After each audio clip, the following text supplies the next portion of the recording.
Hey YouTube. Hey, just want to do a quick video of this beast. Before I get it out, I'll give you a reference to just how big the shells are. See if you can see that. 500 Smith & Wesson, 500 grain. Now,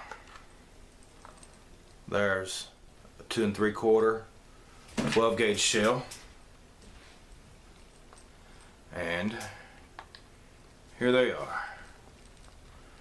Now, that's how big this thing is, which they make what's called a 500 special load. Yeah, shit. If I can get it to stay. Which is comparable to a 44 Magnum, but it's still a 50 caliber. I bought this last year. Just the fact of owning one. I mean, they're a hell of a gun. I've been wanting to do a review on this thing, but I've been kind of putting it off. This one is 8 inches and 3/8 of a barrel. High vis sights, adjustable rear sights, and safety check it. I mean, look at that. I can just about damn near put my pinky in it. And then when you hear this thing ratchet back,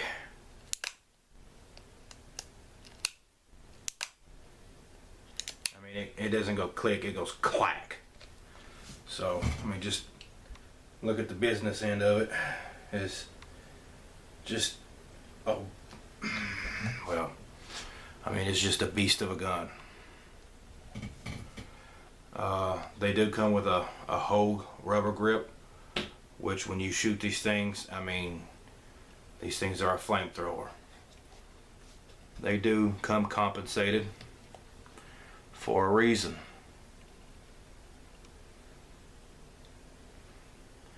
And I've shot this one-handed with a 500 grain bullet, and it will throw your hand up. Even two-handed, it will throw it up still. This one is a stainless steel satin finish. I mean, there's not, I mean, other than you're going to kill King Kong or T-Rex, really for a use for this thing is really goes out the door. There is no useful purpose for this thing other than, well, anything. I did a 10mm review. It will kill anything in North America. This thing will kill any damn thing on the planet. I mean, just to give you some of the stats, this one is the Hornady, 500 grain, and the box says 1425 feet per second, which I've seen counts as higher than this. The bullet, I've seen some of them will travel as high as 2,800, 2,500 feet per second, and they have about as much or more foot-pounds on impact, as high as 25 to 2,800, maybe 3,000 of impact power. This one is made by Corbon. It's a special load equal to a 44. These are a little bit more affordable. They come in I believe a box of 20 for about $24 to $28. This monstrosity is a 500 grain bullet, lead tipped, jacketed. This particular one goes for, I believe it costed right at $68 a box. So it's equal to about $350 a shot. So just to let you see the size of this thing.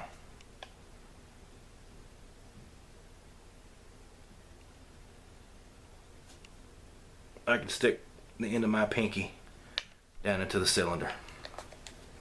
The gun probably weighs about, fully loaded, I think it's around between 7.5 to 8 pounds. Empty, it's probably maybe around 6.5. So whenever you get done loading, this thing's loaded, you've probably got damn near half, 3/4 of a pound of lead, maybe a little more or less. I've shot this thing last year, was the last time that I shot it. I was shooting the exact same ammo, and I was shooting into an old apple tree stump. In front of it I had a plate, not a sheet, a plate of steel. Behind it I had 3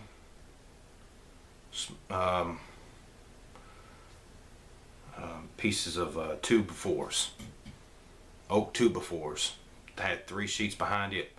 It penetrated the steel, the 3 2x4s, and what was left of the bullet was embedded into the old oak stump. So as far as penetration, I mean, it will penetrate any damn thing that I've seen. So for fun, shits and giggles, I recommend getting one. If you guys are a fan of the Desert Eagle, this thing puts a Desert Eagle to shame. The 50 Action Express is shorter and it's still a 50 caliber, but it's not even in the same ballpark as this thing. So don't get me wrong, I mean, the Desert Eagle is a nice gun. You know, you see it in Hollywood a lot. You're starting to see this thing in Hollywood, whatever. But I mean, it's just overkill for a gun.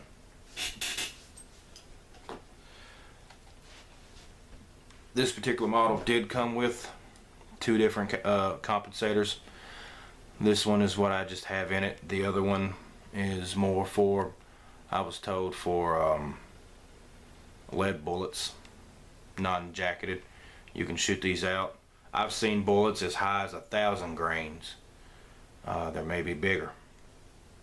I've just shot the 500 out of this thing, and it's just no useful purpose unless well, if you got 10 zombies lying behind each other, you can take out all 10 of them. You ever run out of ammo, you can always beat the hell out of it. This thing makes one hell of a club.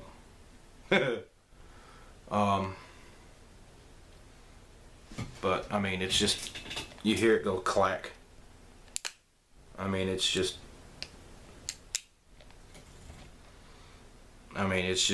a beast of a gun.